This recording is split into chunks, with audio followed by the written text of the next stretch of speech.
Test 1. You will hear a number of different recordings, and you will have to answer questions on what you hear. There will be time for you to read the instructions and questions, and you will have a chance to check your work. All the recordings will be played once only. The test is in 4 sections.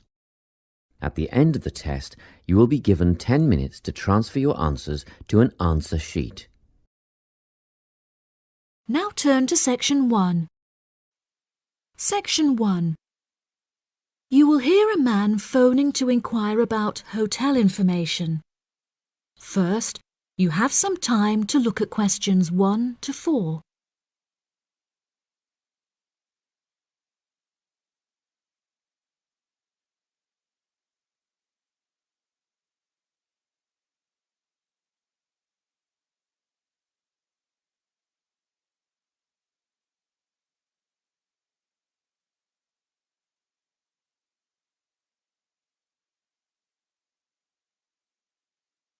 You will see that there is an example that has been done for you. On this occasion only, the conversation relating to this will be played first. Good afternoon. You're through to reception at the Island Hotel in Crete. How may I help you today? Yes, hello there. I'm hoping to book a double room for my wife and myself for about 2 weeks, from the 25th of April of this year. Firstly, could you tell me whether it's particularly hot during this time? The type of room the man requires is a double one, so double has been written in the space. Now we shall begin.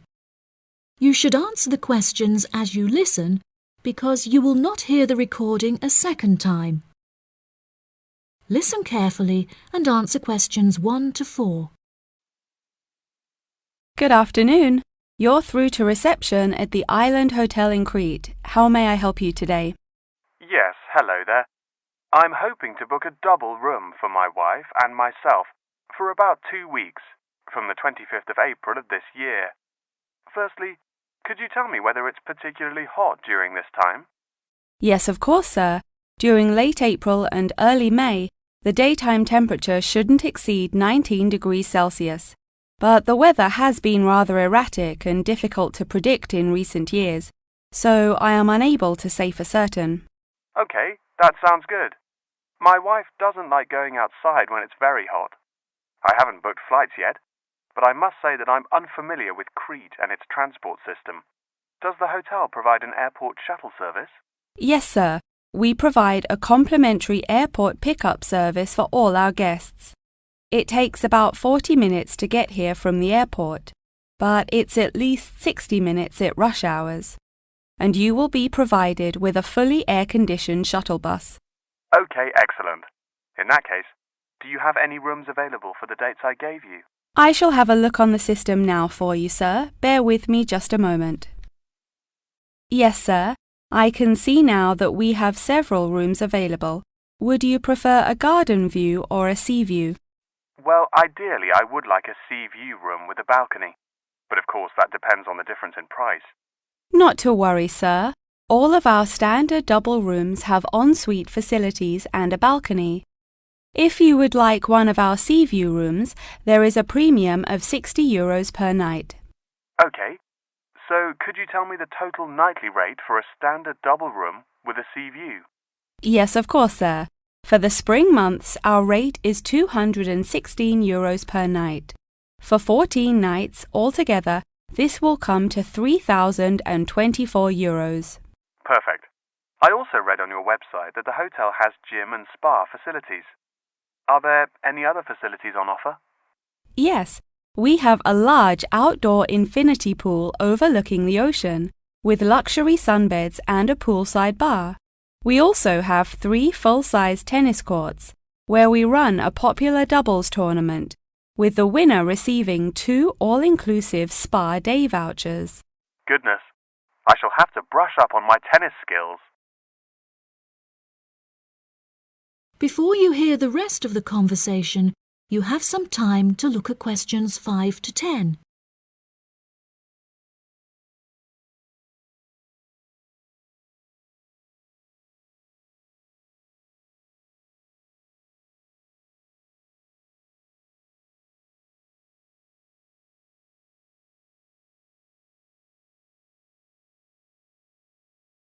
Now listen and answer questions 5 to 10. Are there any other activities organised by the hotel that we can partake in? It's just that it's our wedding anniversary on the 30th of June, and I would like to provide my wife with a perfect romantic getaway. I can assure you, sir, that your wife won't be disappointed. Ours is a 5-star resort which is renowned for its luxury and beauty. In terms of activities, the hotel provides thrice-weekly entertainment. On Tuesdays, guests will take a minibus and partake in learning to cook succulent fish dishes with our Michelin-starred chef Enrique. The class will take place in a beautiful valley deep in the Cretan hills, where guests will be treated to an intimate piano performance by our in-house concert pianist Pedro. On Wednesdays, a select number of guests will be fortunate enough to explore the mountains by helicopter, before being transported to a tropical Cretan garden by shuttle bus. Finally, on Thursdays, after a fancy dinner, we provide a spectacular fireworks display, which guests can view from the comfort of a cable car. Oh, wow! That all sounds absolutely wonderful. I shall book the room now, and then I need to look at flights so as not to become extortionate. Would you like to take my details now or later? That is the end of section 1. You now have half a minute to check your answers.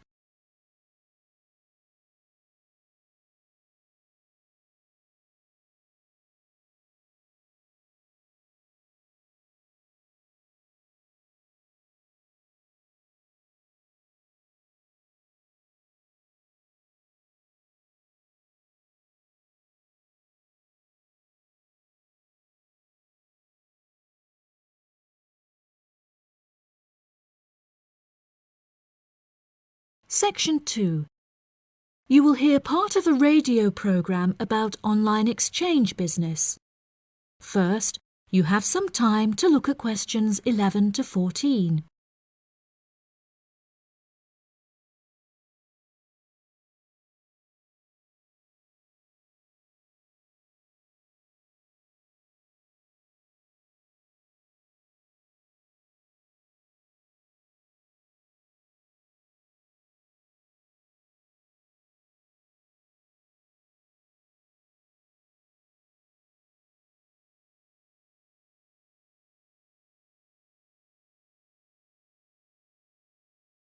Now listen carefully and answer questions 11 to 14.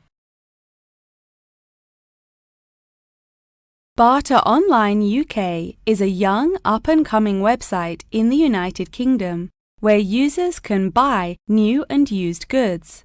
However, instead of paying with money, registered users instead exchange their purchase for an item of similar value. This part is perhaps the most complicated, as the registered users themselves must mutually decide on an appropriate value, with value either being the recommended retail price, RRP, or simply how much they believe the item to be worth. The website has been founded by a group of 4 friends in the north of England. Originally, they exchanged their belongings among family members. They frequently found themselves swapping their belongings when they no longer had any use for them. They live by the motto, "One person's trash is another person's treasure," and hate to throw things away. As more and more people caught wind of the idea and wanted to participate in the exchanges, the group decided that the idea had the potential to become a successful business venture, and so it did. Barter Online UK is a startup online business, which took 3 months to set up, and has now been running for around half a year. Despite only being founded a short time ago, the website has already garnered about 1,500 registered users, with 500 more than expected, a huge achievement for the founders. Some of the users are registered in the United Kingdom and Canada, with the majority from the Republic of Ireland. In order to become a registered member, users must first fill in their personal details, followed by their credit or debit card details, which will be used to take payment of a monthly fee of £5. As long as this fee is paid, users will be able to perform an unlimited number of online exchanges. Before you hear the rest of the programme, you have some time to look at questions 15 to 20.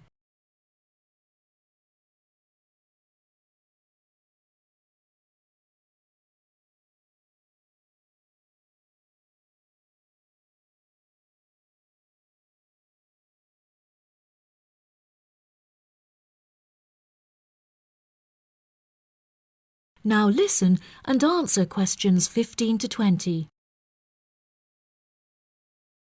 A multitude of items are sold on the website, such as textbooks, soft toys and tools.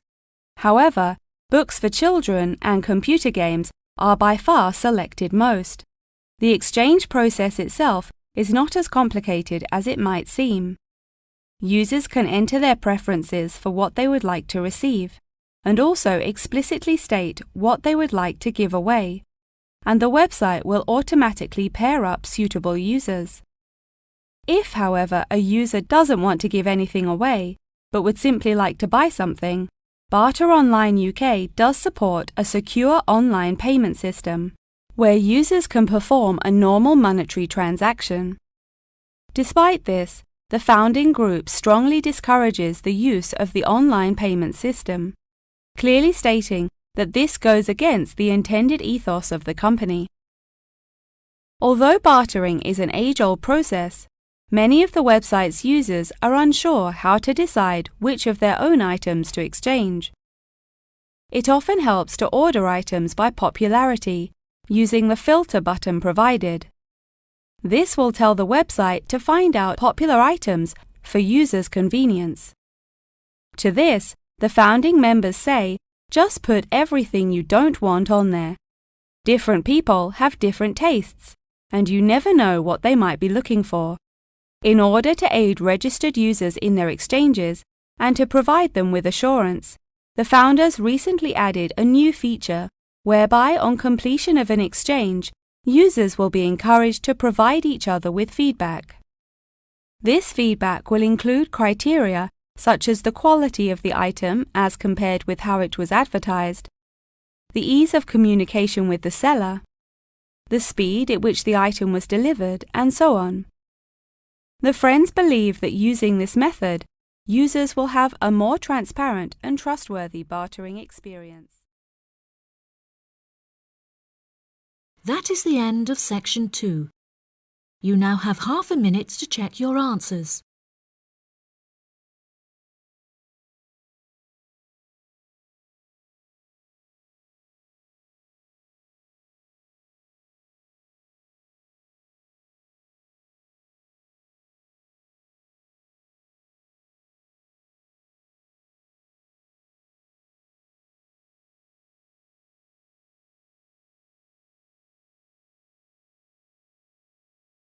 Section 3.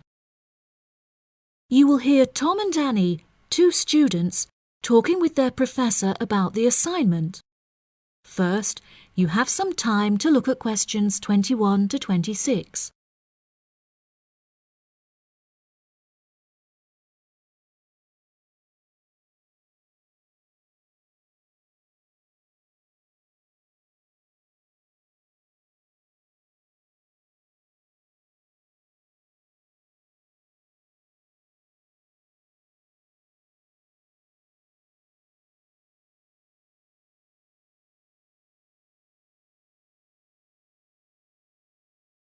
Now listen carefully and answer questions 21 to 26. Professor Tomlinson, may Annie and I please quickly ask you a few questions about the reflective journal assignment? It's just that we're a bit confused as to what you want us to include and discuss. Yes, of course. What are you having trouble with? Well, everything really. To start with, what should be included first in the reflective journal? Perhaps suggestions from others? No. Firstly, you should include the study goals you set yourself at the beginning of the module. This section should have been discussed in some detail towards the beginning of the course by Professor May. You should be able to find her suggestions on the slides she has provided the class online. OK, thank you, Professor. Could I also trouble you to take a brief look at my bibliography and footnotes? I feel like they're missing something. Most of our friends' bibliographies are longer. Well, looking at this, Annie, I can see that you have used a wide range of resources, which shows that you have made effective use of communication technology. As far as I can tell, you need not make any changes to this, although you might want to double-check that your referencing complies with the Harvard Referencing Style regulations. Oh, I'm very surprised you've said that. Thank you. Now I can set my mind at ease. Tom, you said you wanted to ask the professor about the achievement section. Yes, Professor. In the assignment guidelines, we're asked to introduce and elaborate on our biggest achievement in the past, saying which skills we learned in the process and how these skills can be transferred to various different future careers. The only problem is that I don't know what my greatest achievement actually is. I've only ever worked as a waiter in a hotel restaurant during the summer holidays from university. If you worked as a waiter in a hotel restaurant, you're bound to have worked with other waiters as part of a team. Would you say that during your time as a waiter, you developed any leadership skills? Yes, well, I suppose I was asked to become the team leader of the food and beverage department, but that's hardly an achievement. You might not think so, but if you write that you were offered the position of the team leader, it shows a lot more about your character. For example, that you're charismatic and work well in a high-pressure situation. I never would have thought to write that down. Thank you. I guess I should start listening to others more often. Annie, do you have any more questions, or are you ready to go back to the library? Yeah, I think I've got everything I need. Thank you very much, Professor Tomlinson. That was really helpful. I'm actually starting to look forward to writing this now, and it should be a really useful exercise to prepare us for writing CVs and applying for jobs. It's shocking how bad I am at identifying my strengths and weaknesses. Professor Tomlinson has shown me that I definitely need to start displaying some self-awareness. Yeah, Tom, you really do. You're always so modest. Modesty is great until it comes to applying for jobs. Before you hear the rest of the conversation, you have some time to look at questions 27 to 30.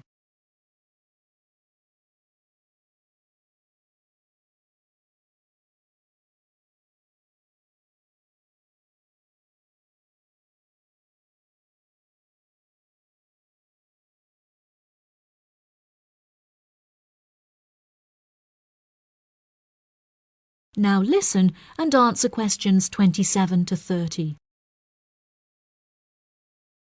Oh no! I forgot to ask the professor about the section on identifying the skills gained through different activities. Do you remember?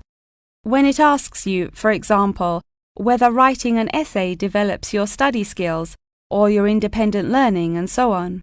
Oh goodness, we really should have asked him that. I've been having trouble with it too. It just seems like such a pointless task. What do you reckon the answers are? I think writing an essay might be a way of identifying and resolving a problem, because you have to state the problem in the introduction and then solve it. I'm not so sure about taking exams. I thought they were supposed to develop lots of different skill sets. If I really had to choose, I'd say that taking exams enables you to become more confident in yourself. Do you agree? Maybe. I really don't know either. What do you think about the last two? Making class notes and presentation notes? Oh, it's so difficult. I think making class notes has to be a way of becoming a more independent learner, because you yourself decide what the important information is and learn it. That reminds me, I find taking presentation notes is a disaster. The professors speak much too quickly, and I write much too slowly. That is the end of section 3. You now have half a minute to check your answers.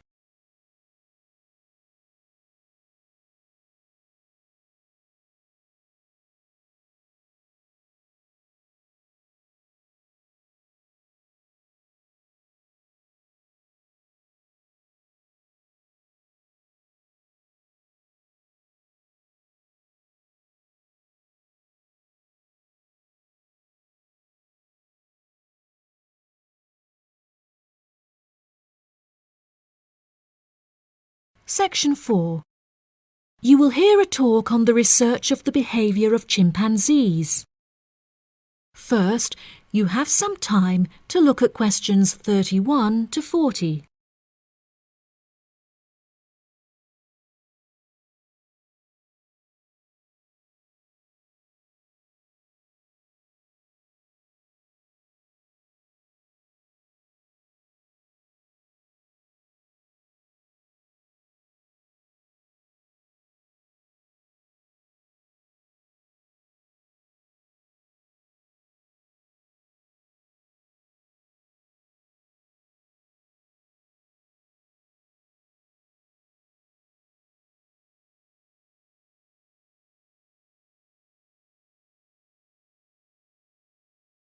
Now listen carefully and answer questions 31 to 40. Welcome back to my series of short lectures on apes. Today we will examine recent and historical breakthroughs on the behavior of chimpanzees, otherwise known as chimps.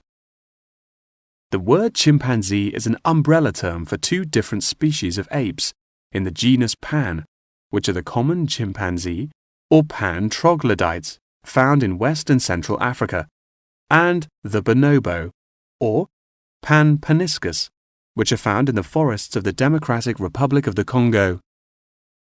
Chimpanzees belong to the hominidae family, together with gorillas, orangutans, and indeed humans.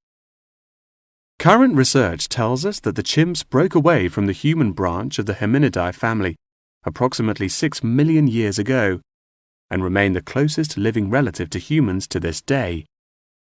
More modern researches into chimpanzees have centered on their behavioral characteristics, once all biological and genetic factors have been ruled out.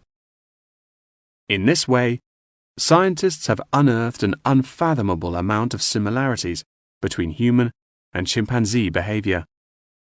Although much of this research has taken place through observation of captive chimps, the results are widely seen as an authoritative reflection of chimps living in the wild. Chimps live in large so-called communities comprised of many male and female members, with the social hierarchy determined by an individual chimp's position and influence. Through such research, scientists have found that chimps learn and adapt through observation of others' behavior. Once in power, the alpha male is often seen to alter its body language in order to retain power. For example, he might puff himself up in order to intimidate others, while lower-ranking chimps are noted to behave more submissively and holding out their hands while grunting. Female chimpanzees also have a distinct social hierarchy, with high social standing inherited by children. It is not unheard of for dominant females within a community to unite and overthrow the alpha male, backing another in his place. James Diamond, in his book The Third Chimpanzee, suggests that chimps should now be reclassified in the genus Homo instead of Pan, and there are many arguments still in favor of this. Male common chimpanzees are, on average, 1.7 meters in height, weighing 70 kilograms, with their female counterparts being somewhat smaller. By comparison, the bonobo is slightly shorter and lighter, but with longer arms and legs. However, both species walk on all fours and climb trees with great ease. Jane Goodall made a groundbreaking discovery in 1960 when she observed the use of tools among chimpanzees, including digging for termites with large sticks. A recent study claimed to reveal that common chimpanzees in Senegal have been using spears sharpened with their teeth to hunt. However, these reports remain unsubstantiated. Researchers have witnessed such tools, namely rocks, being used by chimps to open coconut shells, and indeed crushing nuts with stone hammers. As scientific technology has developed, so too has our knowledge of the sheer extent of the chimp's intelligence. Research has now shown that chimps have the capability to learn and use symbols and understand aspects of the human language, including syntax, as well as numerical sequences. As I mentioned earlier, the umbrella term chimpanzee is comprised of the common chimpanzee and the bonobo. These two subspecies are divided along the Congo River, with the common chimps living on one side and the bonobos living on the opposite side of the river. Over the past few decades, both of these subspecies have witnessed an alarming decrease in population density, with animal activists now working harder than ever to protect those remaining and encourage procreation.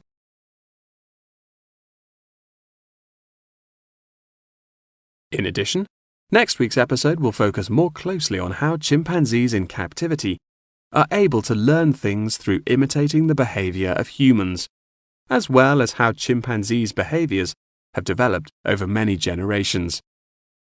Thank you very much for attending this evening's lecture. I hope you found it intellectually stimulating, and I look forward to seeing you again next week. Good night. That is the end of section 4. You now have half a minute to check your answers.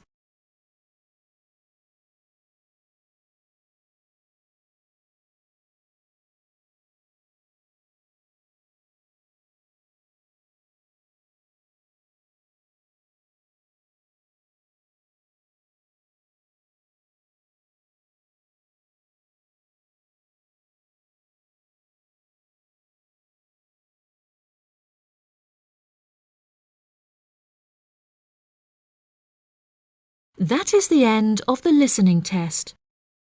In the IELTS test, you will now have 10 minutes to transfer your answers to the answer sheet.